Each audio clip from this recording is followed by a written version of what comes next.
సరోజినీదేవి కంటి ఆసుపత్రిలో జరిగిన ఘటనను సుమోటోగా స్వీకరించింది లోకాయుక్త. అసలు ఆ రోజున ఏం జరిగిందో తెలుసుకునే ప్రయత్నాలు చేస్తోంది. ఆసుపత్రికి స్వయంగా వచ్చిన లోకాయుక్త సభ్యుల బృందం పేషెంట్లు వాళ్ల తరపు బంధువుల్ని అడిగి వివరాలు తెలుసుకుంటున్నారు.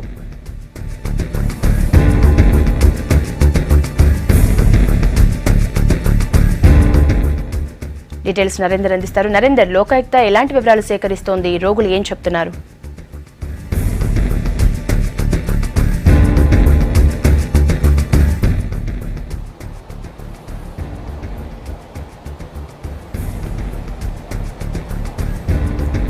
రైట్ యశోద, సరోజినీదేవి కంటి ఆసుపత్రిలో 13 మంది చూపు కోల్పోయేందుకు కారణమైనటువంటి అంశాలపై ఇప్పటికే మానవ హక్కుల సంఘం చైర్మన్ ఇప్పటికే సుమోటోగా స్వీకరించి మొత్తం ప్రిన్సిపల్ సెక్రటరీ కానీ అలాగే వివిధ సంబంధిత డిపార్ట్మెంట్ అందరికీ కూడా ప్రభుత్వానికి నివేదిక కోరింది. ఈ నెల 21కి వరకు పూర్తిస్థాయి నివేదిక కావాలని కోరిన నేపథ్యంలో మరోపక్క లోకాయుక్త కూడా తీవ్రస్థాయిలో స్పందించింది. ఇమ్మీడియట్లీ 4 బృందాన్ని సరోజినీదేవి కంటి ఆసుపత్రికి పంపింది. వీళ్ళు పేషెంట్ల అభిప్రాయాలు తెలుసుకొని పూర్తి స్థాయిలో వాళ్ళు ఏ రోజు అడ్మిట్ అయ్యారు, దాని తర్వాత ఎలా సర్జరీ జరిగాయి, ఎన్నిసార్లు సర్జరీ జరిగాయి, వాళ్ళ ఆర్థిక పరిస్థితులు ఏంటి, వాళ్ళ వివిధ కోణాలని వాళ్ళు టచ్ చేసే ప్రయత్నం చేశారు. వాళ్ళు మనం చూడడం జరిగింది.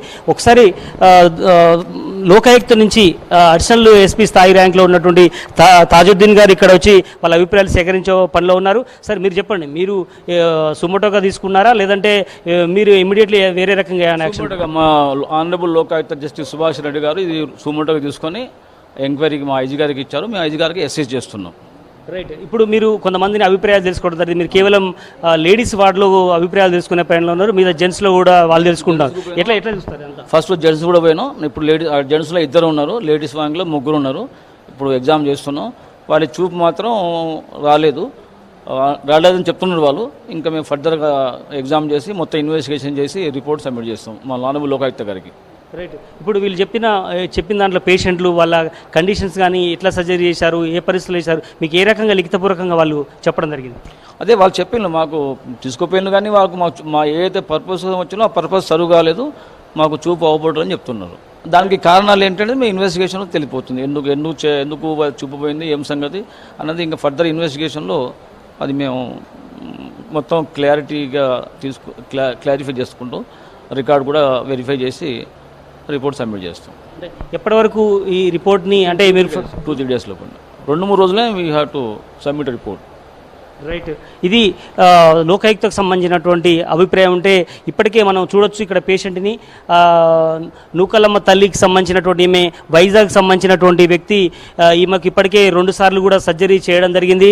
అయితే ఈమె కండిషన్ చాలా తీవ్రంగా ఉంది. ఇప్పుడున్న మిగిలిపోయినటువంటి 6 పేషెంట్లో కూడా ఆల్రెడీ మొత్తం 13 మందిలో 7 ఇప్పటికే వాళ్ళని కొంచెం చూపు వచ్చినటువంటి పరిస్థితుల్లో వాళ్ళని ఇంటికి పంపించడం జరిగింది.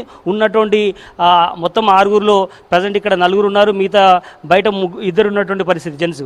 ఈ పరిస్థితి మాత్రం చాలా తీవ్రంగా ఉంది. కంటి చూపు వచ్చే అవకాశం చాలా తక్కువగా ఉన్నటువంటి అభిప్రాయం చెప్పడం జరుగుతుంది. అమ్మ, మీరు చెప్పండి, మీ పరిస్థితి ఏంది? డాక్టర్లు ఏమన్నా మళ్ళీ ఫర్దర్గా సర్జరీ కోసం ఏమైనా ప్లాన్ చేస్తున్నారా? లేదండి, ప్లాన్ చేశారు, ఇంకా చేయరు. 2 రోజులు చేశారు, 2 రోజులు చేశారు, ఇంక లేదు. మళ్ళీ వాళ్ళు తీసుకెళ్తే సర్జరీ చేశారు. నన్ను అయితే మంది పోతే లొప్ప అయిపోయింది, అంతేనండి. నువ్వు చెప్పమ్మా, నీ గురించి మళ్ళీ ఈ 3 రోజుల నుంచి ఈ ఎంక్వైరీ జరుగుతున్న సమయంలో మళ్ళీ వైద్యులు వచ్చి సర్జరీ వేరే దగ్గర చేయిస్తా అన్నారు, గాంధీ ఉస్మానియాలో, లేదా నీకు ఎక్కడికైనా తీసుకెళ్తా అన్నారు. మీ దగ్గర సమాచారం ఉందా? నాకు ఎవరు ఏం చెప్పలేదండి, అట్లా తీసుకెళ్తామని చెప్పలేదండి. కానీ నన్ను అడిగారు, నీవేం కోరుతున్నావమ్మా అన్నారు. నాకు కంటి చూపు కోరుతున్నానండి అడిగానండి నేను. అంతే జరిగిందండి. ఎవరు అడిగారు? మరి చాలా మంది వచ్చారు కదండి, వాళ్ళల్లో ఎవరు అడిగారో నీకేం కావాలి, నువ్వేం కోరుకుంటున్నావు అన్నారు. నాకు కంటి చూపు కావాలండి, నేను కనీసం బాత్రూమ్కి వెళ్ళాలన్నా నాకు కంటి చూపు కావాలి కదా, మరి నాకు ఎవరు లేరు అని చెప్పానండి.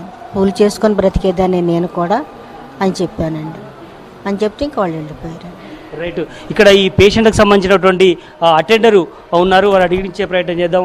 మీరు దీని ద్వారా అసలు ఎట్లా మీరు ఎలా చూస్తారు ఈ సంఘటన? కానీ ఇప్పుడు ఆపరేషన్ చేసేందుకు ఇంకా లేట్ అవుతుందా లేదా ఏమనుకుంటున్నారు దీనికి సంబంధించి? యాక్చువల్గా ఈరోజు మార్నింగ్ కార్నియా స్పెషలిస్ట్ని తీసుకొచ్చారు, చూశారు, ఫైనల్గా డిసైడ్ చేశారు.